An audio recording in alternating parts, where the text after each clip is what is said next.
Welcome to Wellness Rebranded. We know there is so much conflicting health and fitness advice out there. And you're tired of the wellness fads, endless diets, and impossible standards that make you feel like nothing you do is ever enough. You're ready to tune into your mind and body and feel empowered around health. We're the Healing Trio, here to help you redesign your relationships with food, fitness, and yourself. I'm Elizabeth, registered dietitian and certified intuitive eating counselor. I'm Maria, licensed mental health therapist. And I'm Tara, personal trainer. Together, we're changing the narrative on health away from diet culture, hustle culture, and toxic positivity and towards healthful self-care. So grab your water bottle, get ready to laugh, learn, and grow. And let's start rebranding your wellness journey. Hey there, it's Elizabeth, and I've got a really important and free 10-day video series that I want to tell you about. It's called Informed, Diet Culture Truth Bombs You Need to Know Before Changing a Thing About Your Eating in January. Every year I see the same flashy and misleading diet culture marketing preying on people's insecurities as we head into the new year. I see well-meaning eaters falling into the same restrictive food traps again and again, jumping into programs and approaches that not only don't solve, but actually worsen their eating struggles and relationship with food in their bodies. And I think, if only they could know some key facts about dieting, food restriction, and what is and isn't likely to work when it comes to supporting their eating, health, and well-being before committing to a single change. Well, now you can. In a 10-day series of short, I'm talking 5 minutes or less, videos, I'll be pulling back the curtain on the most important information you need to know to make a fully informed decision about how to best approach your eating, health, and well-being in 2024. Just visit my Health and Healing with Intuitive Eating community on Facebook or send me an email at livehealthy@ElizabethHarrisNutrition to join. The link to my email will be in the show notes. I can't wait to see you there. Welcome back to another episode of Wellness Rebranded.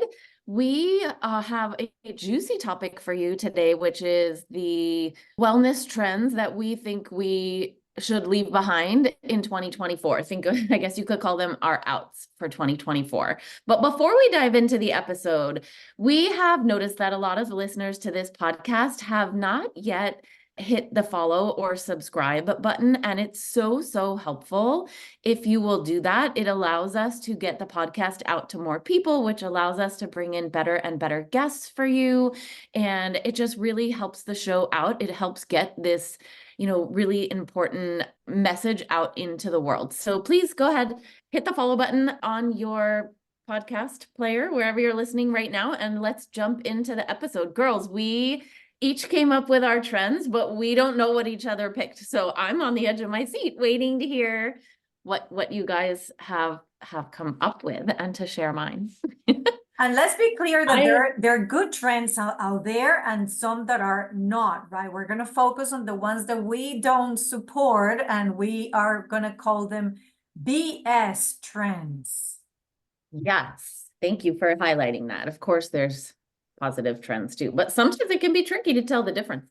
Mm-hmm. My first one is actually one that is kind of tricky. Okay. So the one that I chose is the 12-3-30 treadmill workout. Have you guys heard of this? I have not. I've heard of the Taylor Swift treadmill workout.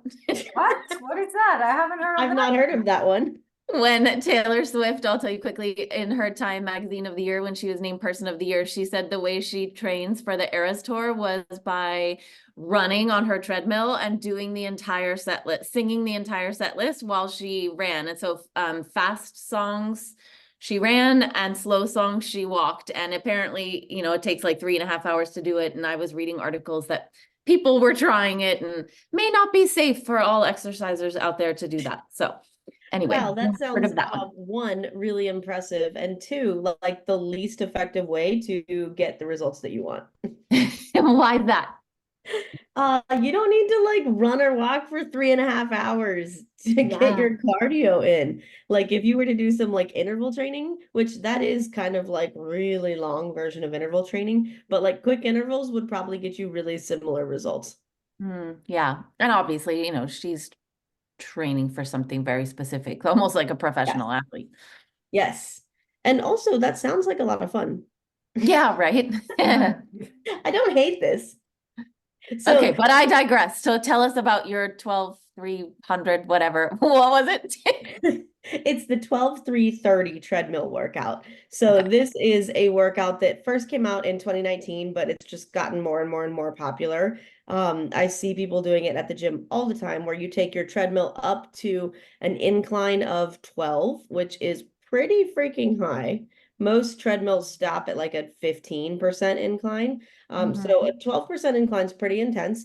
3 miles per hour, which is normal walking pace for like most moderately fit people, and you do it for 30 minutes. So I said that this is one that I kind of love hate, because for some people, that's great. Walking on an incline is actually one of my favorite ways to do cardio, because you get the cardiovascular benefit of like really working hard. Like a 12% incline is hard, but you get to do it without having to like run, because so many people can't run because their knees feel yucky or they don't like it or whatever, right? But this is not a great trend because it doesn't leave any room for individual differences. So if you do have like knee issues, maybe that long isn't going to work for you. If you're recovering from any sort of illness, that will probably kill you. There's just, it's not quite fit for everyone. So that's why it's a trend that I don't love for most people. Interesting. I've not heard of that one. Me neither. It's Mhm. okay. Does sound like a lot. Ironically, both of you guys would probably do really well with it, but not everybody would, which is why it's not a trend that I love. Safety and individualization so often get left out of the trends, right? Which is Yeah. obviously important. And All here's right. the thing, we have to be so careful.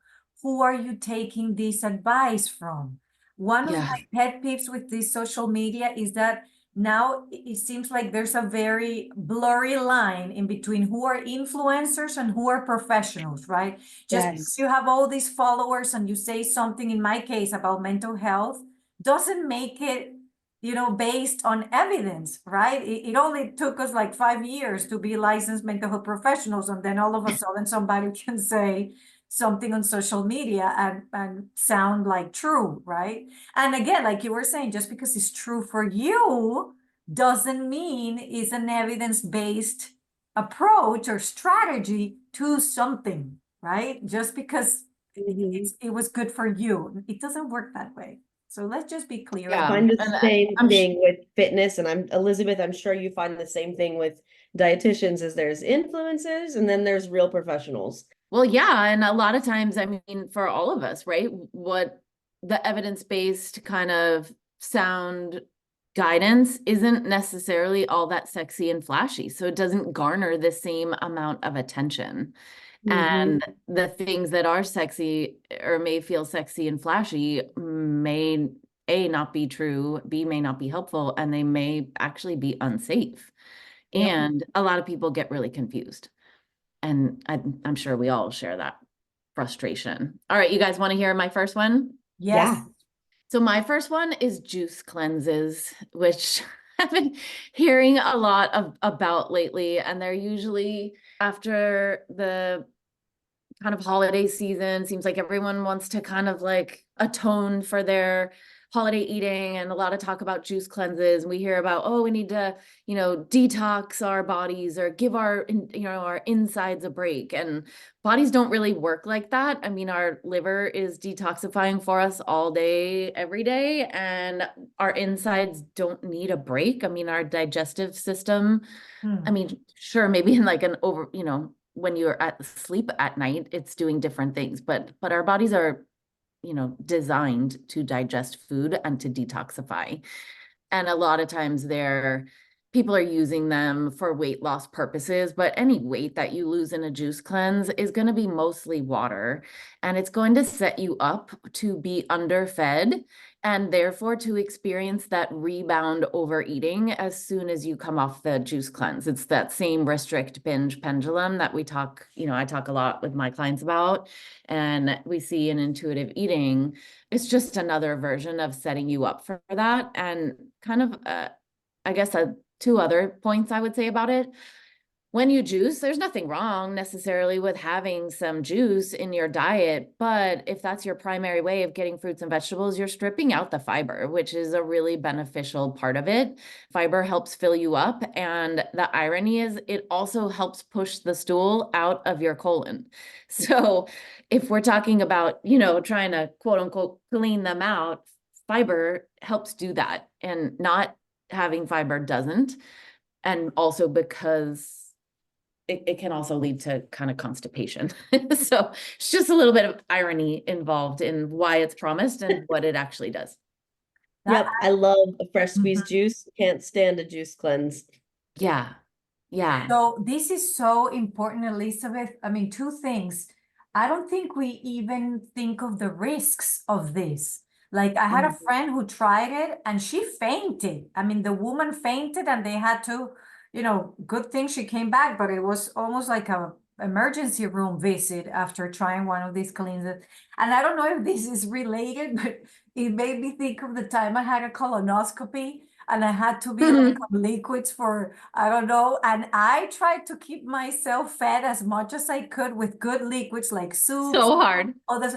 Listen, ladies, the way I felt, the night before going to the colonoscopy, I almost called 911. It was like my, a low of I don't know, like a decompensation of my body that I was like, this is not good. Like we need the solid food in any shape or form. So I'm glad you brought that up because I'm thinking it's risky. Now, question, what about intermittent fasting? That's Yeah. another one that I found that It always, I mean, uh, is intermittent risky. fasting is still having a moment. We all fast every day when we go to bed at night. It gives our bodies a chance to sort of rest. And I don't love intermittent fasting. I think it can get very rigid. My take on it is that it is pulling you away from your body's cues, which of course I'm all about trying to teach people Yes. how to tune into their body's cues and trust them and listen to them. And the idea that we can only eat in a certain window that's prescribed, I mean, that is so the exact opposite of intuitive eating.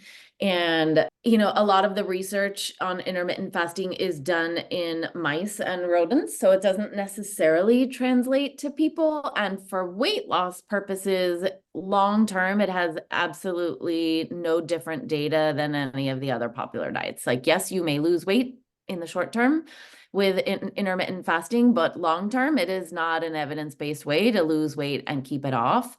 Sometimes people talk about some other health benefits associated with intermittent fasting, but again, that research is early in its infancy, I think a lot of it, and not necessarily, we're still looking at it in humans. And still another trend. Yeah. You saying that reminded me, I would love to invite people to sign up for a free 5-day challenge that I have, Discover Intuitive Eating. If you want to know kind of the opposite of some of these nutrition trends we're talking about, please go ahead and sign that up. I'll put the link in the show notes and it will give you some advice for tuning into those hunger and fullness cues and some of the other concepts of intuitive eating. Love it. Okay, a BS trend that has to do with mental health, for example, is the several posts in social media, let's say, that I see 5 clues or 3 things for you to know if you have depression, or 5 things that would tell you that you suffer from anxiety. Okay, so if it was that easy to, if diagnosing somebody would take just 3 things in your life, well, first of all, we would all have it probably. And 2, that's not how things work. We wouldn't do it in the medical field either. Nobody nobody tells like 3 things to know that you have an ulcer or 3 things to know that you have prostate cancer, but we do it with mental health. There's so many variables that play a role in diagnosing that it can be put on a 3-step formula or this very simple cookie cutter. It's so much more nuanced than just the 3 things or the 5 things. Of course, and human beings, we are complex individuals. It's not that easy, and even those disorders can show differently on different people. So please, when you see those posts, like 3 things, and then you end up having the 3 things, and then you are diagnosing yourself with a serious disorder or starting worrying that you have it based on no good intake process or evaluation process at all. And rarely you will see that from a trusted professional, on their account saying you have depression if you have these 3 signs. So let's just stay away from that. Like with anything, not only mental health, but again, you wouldn't diagnose yourself with anything just because of 3 things. Nobody does that. Such an interesting one. And here's the other thing. Another one for me is everything now is a personality disorder. Is it just my feed, or do you guys get all these videos too? Like, if your mom was this way or your ex-husband was this way, he or she had narcissistic personality disorder. Do you hear the word narcissistic a lot lately? I do. It's like the trend word is that if somebody was mean to you, or they didn't have remorse for things, or they didn't have consideration for your emotions, then they are narcissistic. So I do ironically, I that a just lot. had someone talking to me about that yesterday. But no, I don't see that in my feed, which is such a great example of how the algorithms push out the things that they think pertain to us or that we've somehow expressed interest in. So obviously yours is mental health, and you're seeing a lot more of that. But yeah, that means that anyone who's following along with mental health people or topics is likely seeing that. Oh yeah, and I hear from my clients sometimes it's like, well, because my mom was this way, so I think she has narcissistic personality disorder. Well, let's really, talk about what narcissistic personality disorder is, because it's not just those signs, but it's all over social media, specifically on that one. And let's be clear that there's 10 different personality disorders, and they're not easily diagnosed. There's a whole process to diagnose these. So again, just because somebody says that narcissistic could look this way, doesn't mean that if somebody in your family or around you look that way or behaves that way, they have the disorder, right? So very careful with not only diagnosing ourselves, but diagnosing everyone around us because of a post on social media, right? We have to be careful with that. Yeah, that's a great one. Tara, what do you got next? Oh, I have so many, it's hard to choose. I think I will go with using steroids and then claiming that it's just hard work. I see this a lot in my feed, which I kind of doubt you guys do because, like we talked about, we all follow different things and the algorithm feeds us different things. But every single day, I see people that I either know for a fact are taking ergogenic aids, or I'm pretty confident just because of looking at them with a trained eye, and then having them say, oh, I just work hard in the gym and watch what I eat. And it's like, no way, dude. No, not a chance. That's not how you're getting that physique. So I think that is a BS trend that we need to leave behind. Kind of related to that would be like photoshopping your pics.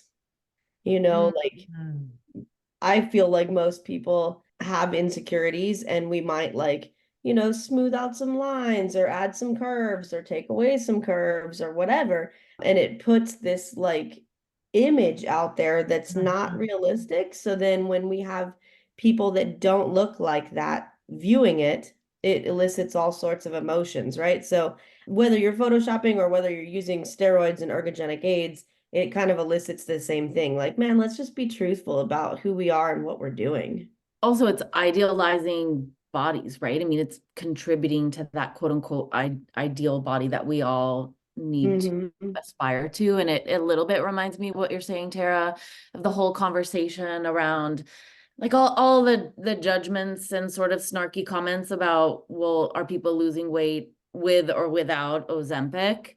And the judgments that go like, I don't like any of that. I think people have complete body autonomy, and there's certainly, some people are taking it for diabetes. It's naturally, resulting in weight loss. Others are choosing to do it for weight loss, and that is their personal choice. And I just don't like any of that snarkiness around it, or, you know, like, well, they're not putting in the Yeah. effort or the hard work, or they're somehow cheating. And, you know, given what we know about genetics and body diversity and the ineffectiveness of diets, and we know it's not just a matter of eat less, move more, and everybody will lose weight.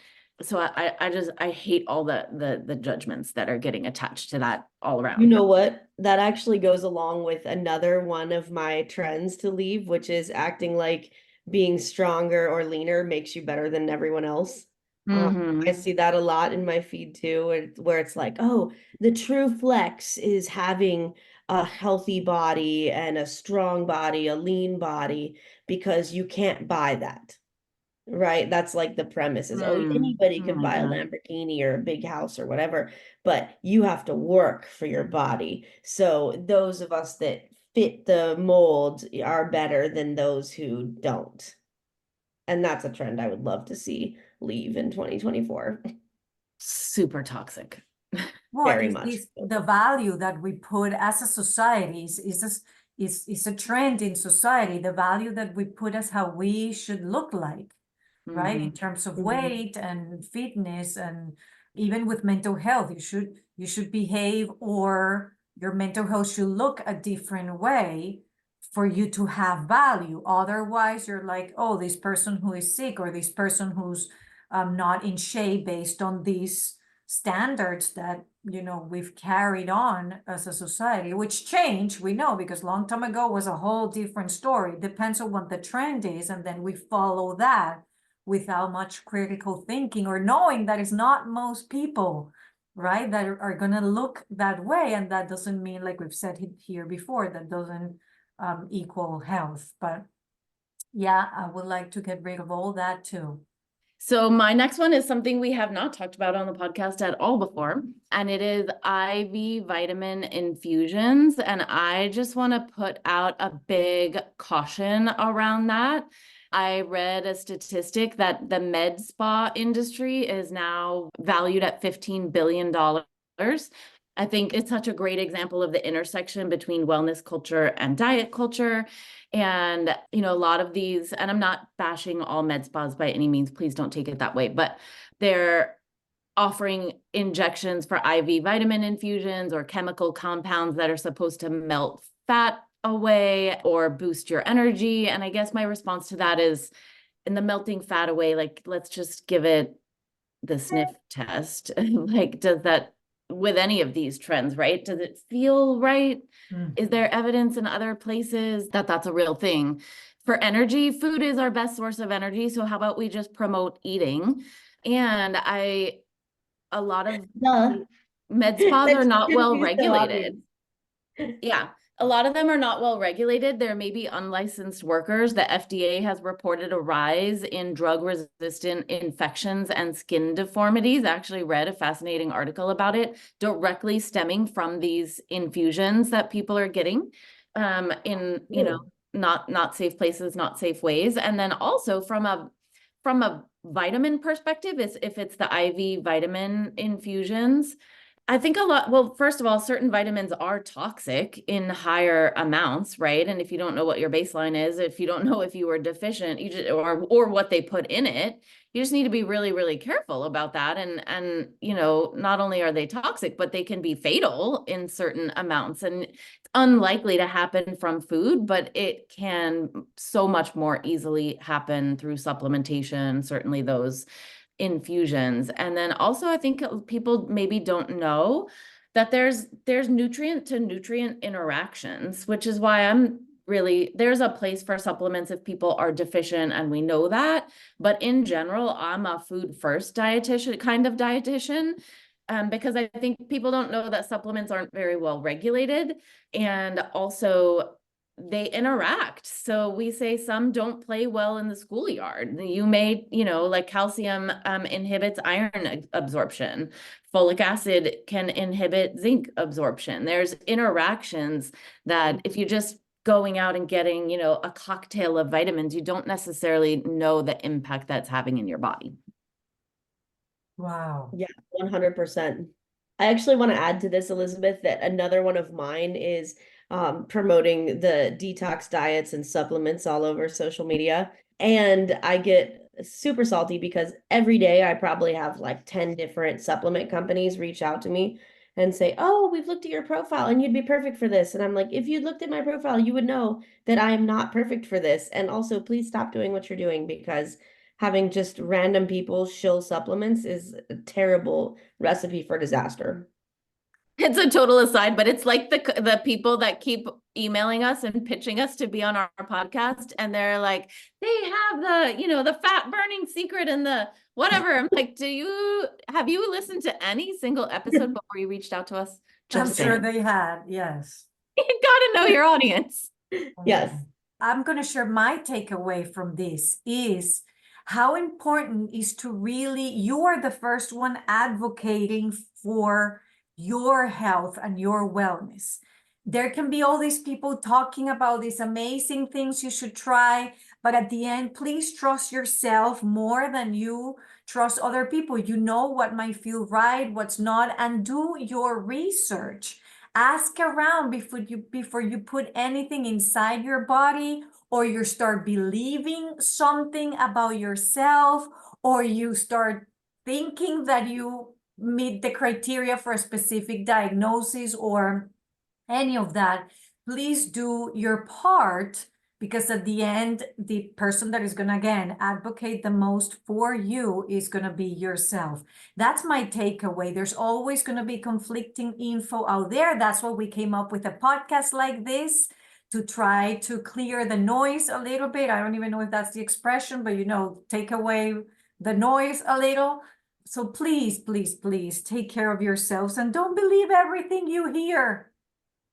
Well, and also I would add to that, consult with your medical team, your personal team of Yes. healthcare professionals is an awesome first resource. Yeah. It's weird that we've forgotten that over the years. Yeah. All right. Well, let's wrap it up. Thank you guys for joining us on this episode of Wellness Rebranded. If you are loving the podcast, we would be super grateful if you would leave us a review on Apple Podcast or a rating. It just helps us spread the Wellness Rebranded word to the world. And we'll catch you next time.